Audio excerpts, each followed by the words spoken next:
हाय दोस्तों, SN take place में आपका स्वागत है। और आप लोग कैसे हैं? आज हम बात करेंगे ट्रांसफार्मर के बारे में। हालांकि माइकल फैराडे ने ट्रांसफार्मर का आविष्कार नहीं किया है, लेकिन उन्होंने जो 1831 में विद्युत चुम्बकीय प्रेरण का सिद्धांत खोजा, वही ट्रांसफार्मर की कार्यविधि का मूल आधार है। बाद में लुसियन गालार्ड, सेबेस्टियन फेरांती और विलियम स्टैनली ने ट्रांसफार्मर को और भी व्यवहारिक और कमर्शियल बनाया। और अब आगे जानते हैं ट्रांसफार्मर का वर्किंग प्रिंसिपल।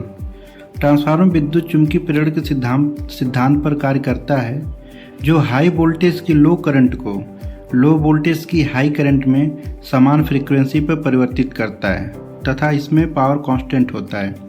जब एक कुंडली प्राइमरी कॉइल में एसी करंट प्रवाहित किया जाता है तो उसके चारों ओर एक परिवर्तनशील चुंबकीय क्षेत्र बनता है। यह चुंबकीय क्षेत्र दूसरी कुंडली से होकर गुजरता है, जिससे उसमें वोल्टेज प्रेरित होता है। यह प्रक्रिया विद्युत चुम्बकीय प्रेरण कहलाती है। इम्पोर्टेंट पॉइंट: ट्रांसफार्मर केवल एसी पर वर्क करता है, डीसी पर वर्क नहीं कर सकता है। ट्रांसफार्मर विद्युत चुम्बकीय प्रेरण और म्यूचुअल इंडक्शन के सिद्धांत पर वर्क करता है। इसमें कोई भी गतिशील भाग नहीं होता है। यह एक स्थिर यंत्र स्टैटिक डिवाइस है। Law of Faraday electromagnetic induction विद्युत चुम्बकीय प्रेरण यह कहता है कि जब कोई कंडक्टर किसी परिवर्तनशील विद्युत चुम्बकीय क्षेत्र में आता है तो उसमें एक इंड्यूस ईएमएफ जनरेट होता है, जिसके कारण उसमें करंट फ्लो होती है। यही विद्युत चुम्बकीय प्रेरण का सिद्धांत होता है।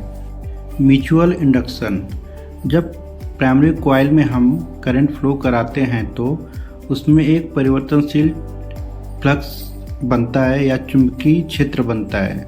अगर हम किसी दूसरी कॉइल को उस चुंबकीय क्षेत्र में लाते हैं तो वह उस फील्ड को फील करता है, जिसके कारण उसमें एक इंड्यूस ईएमएफ जनरेट होता है। इंड्यूस ईएमएफ जनरेट होने के बाद हम अगर उस कॉइल को शॉर्ट करते हैं तो एक उसमें इंड्यूस करंट भी फ्लो होती है। आइए हम देखते हैं ट्रांसफार्मर का वर्किंग प्रिंसिपल क्या होता है। ट्रांसफार्मर फैराडे के विद्युत चुम्बकीय प्रेरण नियम और म्यूचुअल इंडक्शन पर वर्क करता है। इसमें एक कोर होती है जो सिलिकॉन स्टील की पतली पत्तियों से बनाया जाता है, जो आपस में लेमिनेटेड किया जाता है, जिससे ईडी करंट लॉस को कम किया जा सके। इसमें दो बाइंडिंग होती है, प्राइमरी बाइंडिंग और सेकेंडरी बाइंडिंग। जब हम प्राइमरी बाइंडिंग में वोल्टेज अप्लाई करते हैं तो इसमें एक ईएमएफ जनरेट होता है, इंड्यूस ईएमएफ, जिसे E1 से हम डिनोट करते हैं। प्राइमरी वोल्टेज अप्लाई करने के बाद इंड्यूस ईएमएफ जनरेट होने के बाद एक फ्लक्स जनरेट होता है, जो प्राइमरी टू सेकेंडरी में लिंक करता है। फ्लक्स लिंक होने की वजह से सेकेंडरी बाइंडिंग में एक इंड्यूस ईएमएफ E2 जनरेट होता है। जब हम सेकेंडरी बाइंडिंग को शॉर्ट करेंगे तो इसमें एक करंट फ्लो होगा, जिसे हम IS या सेकेंडरी करंट कहेंगे। प्राइमरी टर्न को हम NP से डिनोट करेंगे और सेकेंडरी टर्न को NS से डिनोट करेंगे।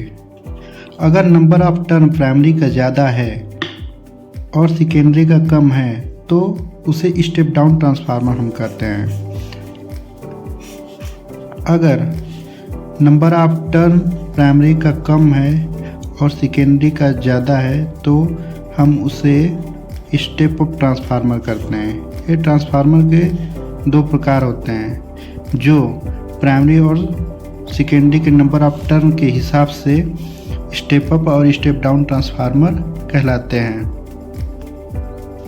ट्रांसफार्मर में पावर कांस्टेंट होता है। अगर जितना प्राइमरी में पावर है उतना ही सेकेंडरी में पावर होगा। अगर प्राइमरी में हम पावर P1 मान लेते हैं और प्राइमरी का वोल्टेज V1 है और उसमें करंट I1 है, और सेकेंडरी में पावर P2 मान लेते हैं तो P2 सेकेंडरी में वोल्टेज V2 है और उसका करंट I2 है, तो इस प्रकार से हम देखेंगे पावर कांस्टेंट होता है। V1 I1 = V2 I2।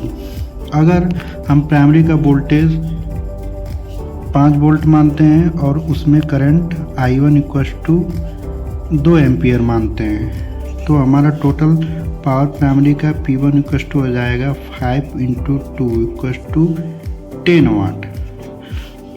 तो इसके अकॉर्डिंग अगर स्टेप डाउन ट्रांसफार्मर है तो अगर हम मानते हैं P2, सेकेंडरी में वोल्टेज 5 वोल्ट से घट के 2 वोल्ट हो गया, तो ऑटोमेटिक सेकेंडरी का current I2 equals to 5 ampere हो जाएगा।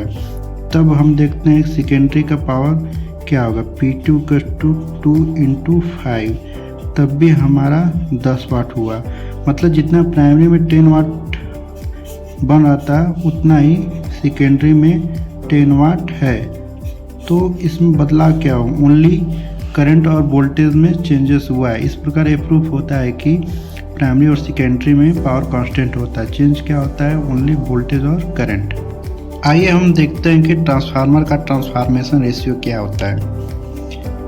फैराडे के लॉ ऑफ इंडक्शन के अकॉर्डिंग प्राइमरी वोल्टेज में जो प्राइमरी वाइंडिंग में जो वोल्टेज जनरेट होता है उसे हम -NP dϕ/dt से डिनोट करेंगे, और सेकेंडरी में जो वोल्टेज जनरेट होता है या अप्लाई हम करते हैं उसे हम -S dϕ/dt से डिनोट करेंगे, जहाँ n बराबर नंबर ऑफ टर्न है और V बराबर इंस्टेंटेनियस वोल्टेज है और dϕ/dt rate of change of flux होता है।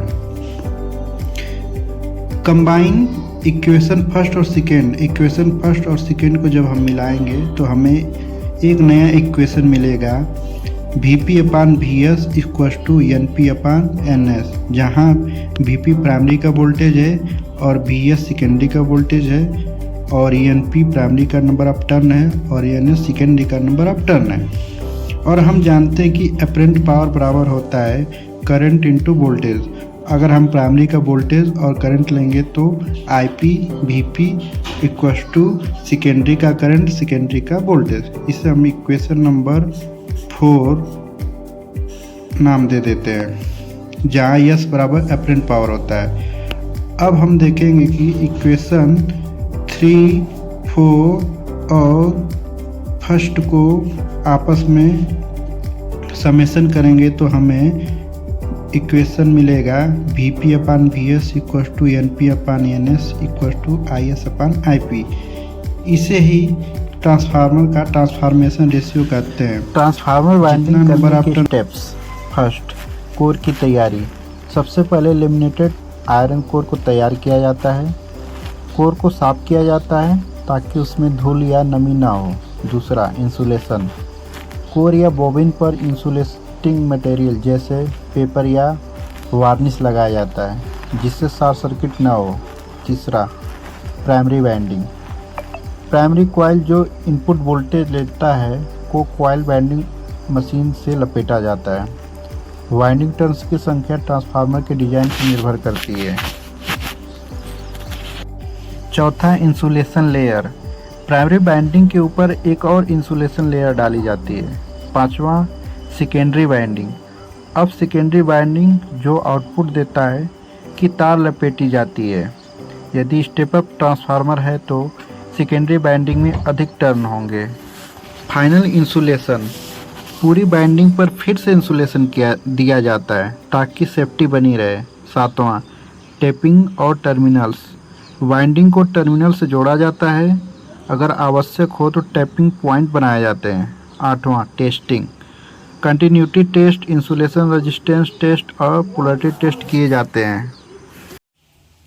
अगर मेरी वीडियो अच्छी लगी हो और मेरा प्रयास पसंद आया है तो मेरे चैनल को लाइक, शेयर, सब्सक्राइब जरूर कीजिएगा। धन्यवाद।